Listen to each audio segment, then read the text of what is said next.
There's no feeling more intense than starting over. If you deleted your homework the day before it was due, as I have, or if you left your wallet at home and you have to go back after spending an hour in the commute. If you won some money at the casino and then put all your winnings on red but it came up black. If you got your best shirt dry cleaned before a wedding and then immediately dropped food on it. If you won an argument with a friend and then later discovered that they just returned to their original view. Starting over is harder than starting up. If you're not ready for that, like if you've already had a bad day, then what you're about to go through might be too much. Feel free to go away and come back. I'll be here.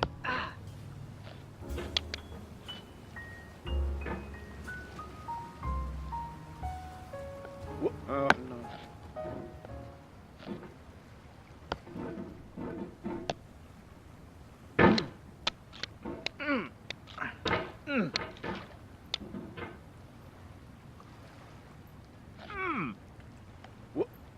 Oh, you just lost a lot of progress.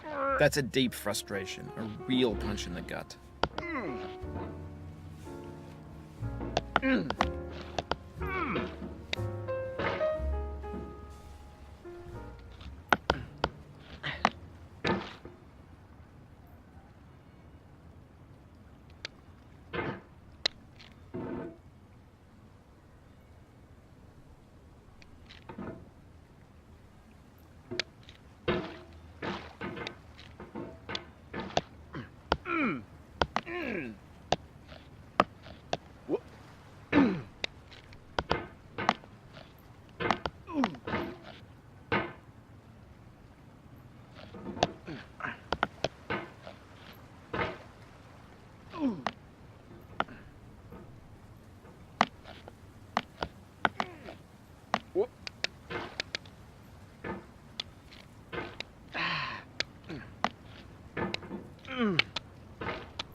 Alright, thanks for coming with me on this trip. I'll understand if you have to take a break at any point. Just find a safe place to stop and quit the game. And don't worry, I'll save your progress, always, even your mistakes.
This game is a homage to a free game that came out in 2002 titled Sexy Hiking. The author of that game was Jazuo, a mysterious Czech designer who was known at the time as the father of B games.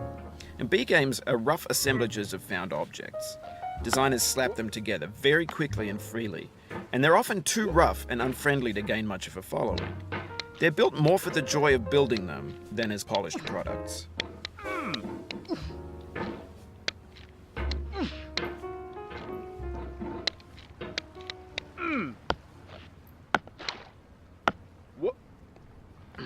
You can hit the escape key if you need to change the mouse sensitivity.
Oof, sorry about that.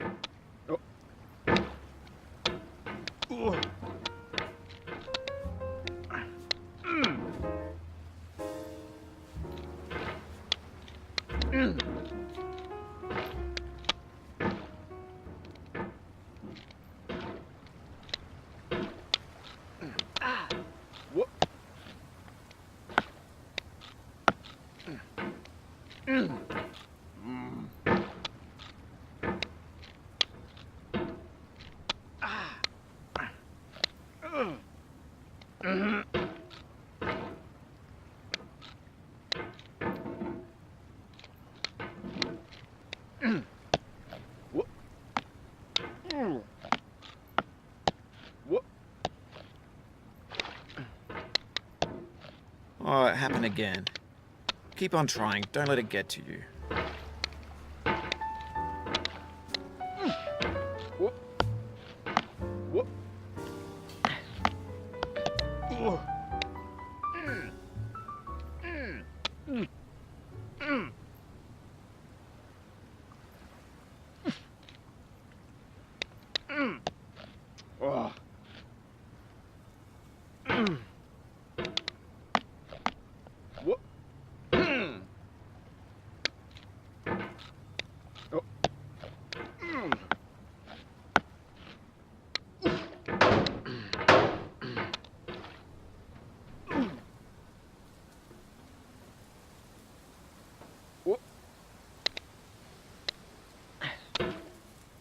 In a certain way, Sexy Hiking is the perfect embodiment of a B game. It's built almost entirely out of found and recycled parts, and it's one of the most unusual and unfriendly games of its time. In it, your task is simply to drag yourself up a mountain with a hammer. That act of climbing, in the digital world or in real life, has certain essential properties that give the game its flavor. No amount of forward progress is guaranteed. Some cliffs are too sheer or too slippery, and the player is constantly, unremittingly in danger of falling and losing everything. Anyway, when you start Sexy Hiking, you're standing next to this dead tree that blocks the way to the entire rest of the game. It might take you an hour to get over that tree, and a lot of people never got past it. You prod and you poke at it, exploring the limits of your reach and your strength, trying to find a way up and over. And there's a sense of truth in that lack of compromise. Most obstacles in video game worlds are fake, you can be completely confident in your ability to get through them once you have the correct method or the correct equipment or just by spending enough time. In that sense, every pixelated obstacle in sexy hiking is real. This thing that we call failure is not the falling down,